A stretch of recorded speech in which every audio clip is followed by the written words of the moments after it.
Hey guys, so welcome to my season finale reaction to Agents of S.H.I.E.L.D. for season one. And I say season one because ABC has recently announced that they will renew the series to come back for season two, which will hopefully come back in around the fall of 2014. So hopefully before Avengers 2 at this rate. But this video is all about what I felt about the season finale episode, episode 22 of Agents of S.H.I.E.L.D. for season one. In this episode, basically, to be expected, they wrapped up a lot of stuff.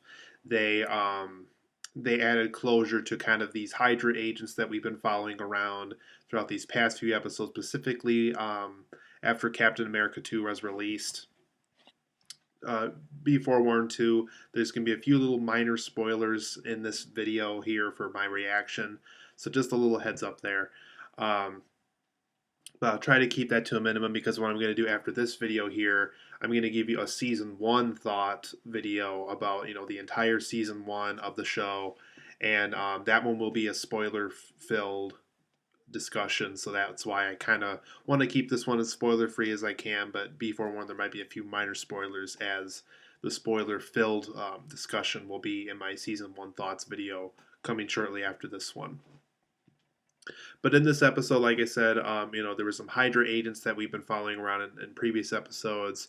There was closure to that, kind of how the agents kind of took those agents down once and for all.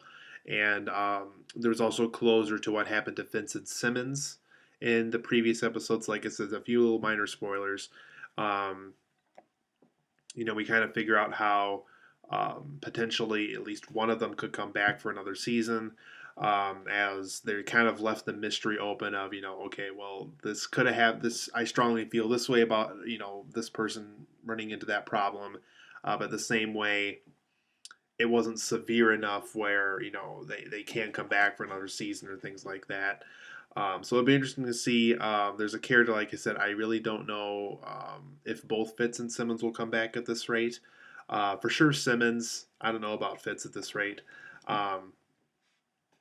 And obviously there's a closure to, like I said, to the remaining Hydra agents that have been taken down. There was a little bug on the wall. I was trying to get there.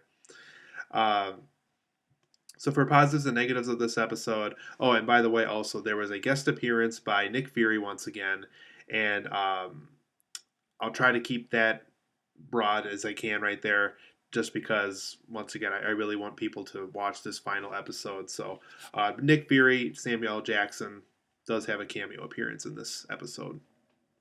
So for positives and negatives, once again, Nick Fury's guest appearance in the show really was really good. I mean, I really liked how we really got to see him in action again, and great to see what his post Captain America 2 position is like for the character. So really cool to see him as a guest appearance in this. Um, Agent Coulson's role in the Avengers has a huge part of this episode. He even gets to wield a weapon that is very much in the vein of what we got to see him use against Loki in the Avengers. So I thought that was pretty cool. And so that weapon got to make a return in this episode, all the way back from Avengers in 2012. Tons of great action scenes were in this episode.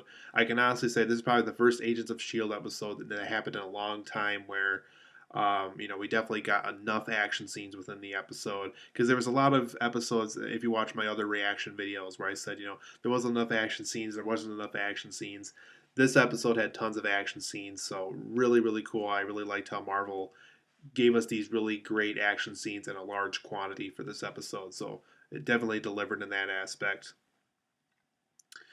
Some might agree with this, some may disagree with this. I liked the wrap up of the Deathlock character. I thought it was very fitting for his character. It definitely was not like overly cheesy, overly cliche. I really think it represented kind of how Mike Peterson feels about his transformation and about what happened to his family through all the events that happened to him turning into Deathlock. There was also some very effective drama in this episode. You know, the sad moments felt sad, happy moments felt happy, the humorous scenes felt humorous. You know, when characters were taking revenge on each other and things like that, it was very, very effective, I thought. Now, for the negatives of this episode, I do think since this is a season finale, and I was kind of worried about this the episode 21 reaction video, there's still too many unanswered season one questions. There's just a lot of things still floating in my mind where I'm like, okay, what happened to this? What happened to that? What happened to this? What happened to that? Once again, I think this episode would have really benefited from being a 2-hour season finale, just so it could really wrap things up. And that way, when season two started, you know, we can start from a clean slate. Now, season two has to worry about answering all these still yet unanswered questions. And yeah, I'm just really worried this is going to turn into a series where it's always going to be like unanswered questions about things. And I think that's really going to hurt the viewer number because of that. This episode also felt a tad rushed to me. It felt like, you know, they had so much material they had to cover at once, and they did. And I was worried about that from the episode 21 reaction video. But it felt like they weren't taking their time with things. And I really think that's why I really wanted episode 21 to really have some closure to certain things, so that way the season finale didn't have to worry about taking on so much material at once. But so as a result, it felt a tad rushed because of that, and I didn't like that feeling. This episode really took on too many ideas at once. Like I said, I loved the Nick Fury cameo and all that stuff. I loved how Coulson got to use the weapon we haven't seen him use since the Avengers and things like that. But there's just so many ideas thrown into this episode and so many things they got to wrap up. And I really think this episode took on too many ideas, and I think it really hurt it in the long run. There's still some pretty worthless season one content that really didn't turn into anything, and I'm really disappointed with that. The Graviton character being one of them. A lot of people are like, "Oh, the Graviton thing is going to be huge. They're going to do something big with it near the season finale." They didn't do anything. It was just they're standing there, and this guy's like, "Oh yeah, this is going to be big later on," but it didn't go anywhere. They didn't do anything with it. So once again, season two now has to grasp this.